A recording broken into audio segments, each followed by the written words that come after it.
Proverbs chapter 1 verse 11. If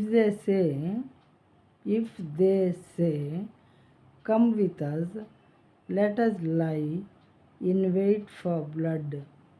Let us ambush the innocent without reason. మాతో కూడా రమ్ము, మనము ప్రాణము తీయుటకై పొంచి ఉందుము.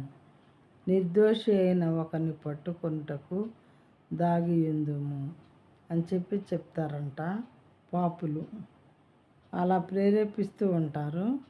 నువ్వు ప్రేరేపింపబడవద్దు ప్రియమైన బిడ్డ అని చెప్పి దేవుడు ఇక్కడ మనకి తెలియజేస్తూ ఉన్నారన్నమాట. నిర్దోషి అయిన ఒకని పట్టుకొనుటకు దాగి ఉందుము. నిర్దోషి అసలు ఏ రకమైనటువంటి పాపం చేయకుండా తన కష్టార్జితం, ఫర్ ఎగ్జాంపుల్ ఎవరైనా ఒక వ్యక్తి మరి కష్టపడి సంపాదించుకొని బ్యాంకులో దాచుకున్నటువంటి డబ్బు ఏదో అవసరానికి, బిడ్డ పెళ్ళికో లేకపోతే ఏదైనా ఫంక్షన్కో తీసుకొని వెళ్ళటానికి బ్యాంకుకి వచ్చి దాన్ని పట్టుకొని వెళ్తూ ఉన్నాడు అనుకోండి, తన జీవితం అంతా కష్టపడినటువంటి కష్టార్జితాన్ని.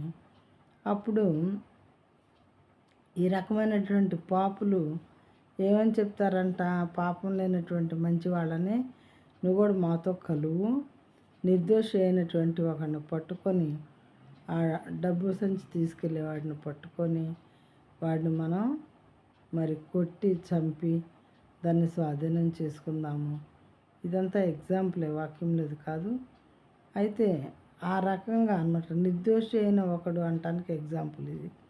ఒకరిని పట్టుకొని దాగి ఉందాము, మాతో కూడా రమ్ము, మనము ప్రాణము తీయుటకై పొంచి ఉందాము అని చెప్తూ ఉంటారంట పాపులు. వాళ్ళ మాట నువ్వు వినొద్దు కుమారుడా, వింటే నువ్వు కూడా పాపంలో పడిపోతావని దేవుడు మరి మనల్ని హెచ్చరించేవారుగా ఉన్నారు.